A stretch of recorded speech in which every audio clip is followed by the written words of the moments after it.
আসসালামু আলাইকুম ওয়া রাহমাতুল্লাহি ওয়া বারাকাতুহু। প্রিয় বন্ধুরা, আশা করি মহান রাব্বুল আলামিনের অশেষ কৃপায় সকলেই ভালো আছেন।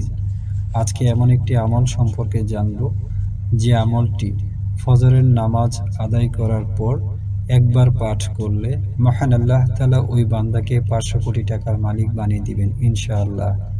আসুন জেনে নিই আমলটি কখন এবং কিভাবে করতে হবে। প্রিয় বন্ধুরা, যে কোনো দোয়া কবুলের পূর্ব শর্ত হলো অন্তরে বিশ্বাস রেখে আমলটি করতে হবে। কেননা উদাস মনের চাওয়া পাওয়া আল্লাহ তাআলা রাব্বুল আলামিন কখনোই পূরণ করেন না। এজন্য আমাদের বিশ্বাস রেখে যে কোনো আমল করতে হবে। তাহলে আসুন জেনে নিই আমলটি কিভাবে করতে হবে। আমলটি শুরু করার পূর্বে সকলের প্রতি আমার বিনয় অনুরোধ, ইসলাম প্রচার এবং প্রসারের স্বার্থে আমার ছোট্ট চ্যানেলটি সকলেই সাবস্ক্রাইব করবেন এবং অন্য ভাইকে এই ভিডিওটি দেখার সুযোগ করে দেওয়ার জন্য ভিডিওটি শেয়ার করে দিবেন ইনশাআল্লাহ। তাহলে আসুন জেনে নিই আমলটি কখন এবং কিভাবে করতে হবে। আমলটি ফজরের নামাজ শেষ করে যে জায়নামাজ অথবা যেখানে বসে নামাজ আদায় করেছেন সেখানে বসে কিবলামুখী হয়ে পাক পবিত্র অবস্থায় করতে হবে। যদি অজু ছুটে যায় অথবা অজু না থাকে, পুনরায় অজু করে পবিত্র স্থান, অর্থাৎ আপনি মসজিদ, ঘর বা যেখানেই এই আমলটি করেন একাকী আমল করতে হবে এবং পবিত্র স্থানে বসে এই আমলটি করতে হবে। প্রথমে 7 বার দরুদ শরীফ অথবা দরুদে ইব্রাহিম পাঠ করতে হবে।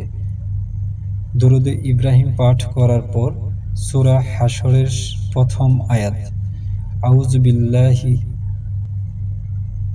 এরপর একবার আউযু বিল্লাহি মিনাশ শাইতানির রাজিম এই দোয়াটি পাঠ করতে হবে। এরপর বিসমিল্লাহির রহমানির রহিম এই দোয়াটি পাঠ করতে হবে। অর্থাৎ একবার আউযু বিল্লাহি মিনাশ শাইতানির রাজিম বিসমিল্লাহির রহমানির রহিম পাঠ করার পর এই আয়াতটি পাঠ করতে হবে। আউযু বিল্লাহি মিনাশ শাইতানির রাজিম বিসমিল্লাহির রহমানির রহিম সাব্বাহা লিল্লাহি মা ফিস সামাওয়াতি ওয়া মা ফিল আরদি ওয়া হুয়াল আজিজুল হাকিম।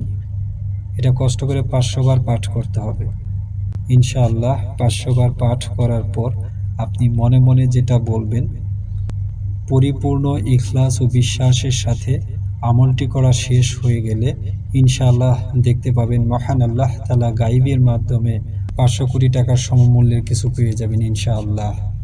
মহান রাব্বুল আলামিন পরিপূর্ণ ইখলাস এবং বিশ্বাসের সাথে এই আমলটি আমাদের করা তৌফিক দান করুন। আমিন। আসসালামু আলাইকুম ওয়া রাহমাতুল্লাহি ওয়া বারাকাতুহু।